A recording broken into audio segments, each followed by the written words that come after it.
السلام عليكم ورحمة الله وبركاته. كل عام وانتم بخير. ربنا يعيد عليكم هالأيام سنين وسنين يا رب. رمضان يعني حلويات قطايف إن شاء الله من عوادة يا رب. اليوم عملت القطايف. أول حاجة عملت 3 كوبايات سكر وكوبايتين مية، وحطيت ليمون وهيل حبهان.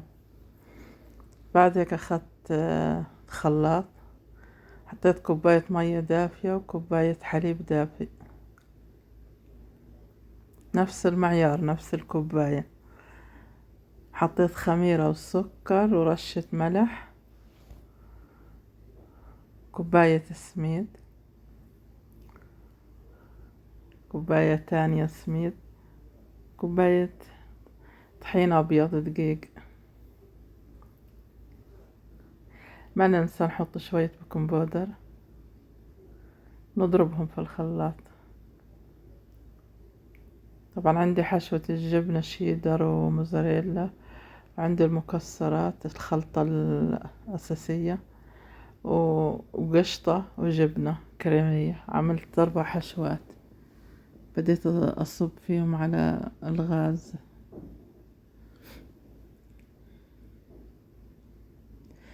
طبعا بعد ما ضربتهم بالخلاط بس 5 دقايق سبناهم. على طول بتبدأ تعمل الفقاعات هذه. لما بتخلص العجين بنشيلها، يعني لما تختفي العجين من الوجه بتكون هي استوت.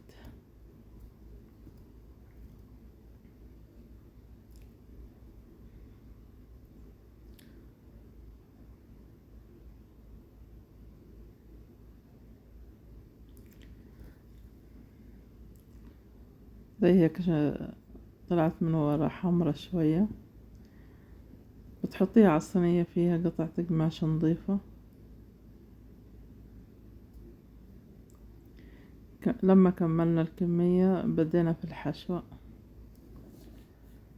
حشيت مكسرات، لوز وجوز هند وقرفة وجوز الطيب، ومعلقتين سكر حطيت عليهم. حاول ما نعبيهاش كتير عشان ما تنفتح، حاول اخففها شوية عشان تتساكر. لما بنشتغل وهو سخن بتلزق ما بتنفتح.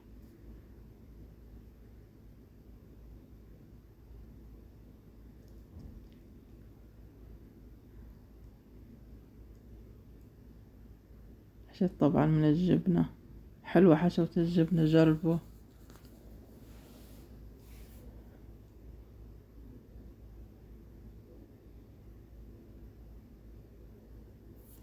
لا تنسوا تعملوا اشتراك للقناة، ولو عجبكم الفيديو تعملوا لايك، تعليق حلو منكم. ان شاء الله كل عام وانتم بخير جميعا. حطيت حشوة جبنة كريمية، علبة الجبنة.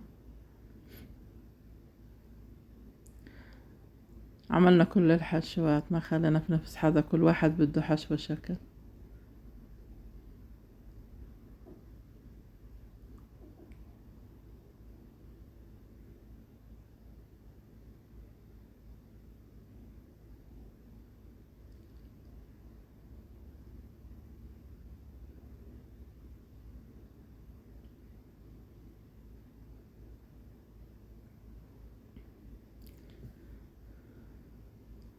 ان شاء الله دايما مجتمعين وتكملوا الشهر على خير، ويتقبل منكم ومنا يا رب العالمين.